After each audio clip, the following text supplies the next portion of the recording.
Hello सबैलाई मेरो नमस्कार। फेरि तपाईहरु समक्ष एउटा नाम एउटा फुल है। यो फुल चाहिँ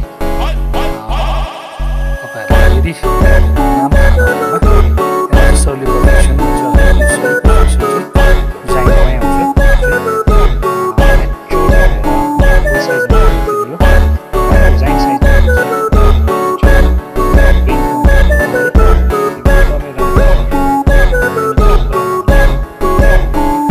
कलेक्सन राम्रो हेल्प हुन सक्छ। यसको यो पनि नराम्रो चाहिँ भन्नु सकिँदैन, यो एकदमै राम्रो छ।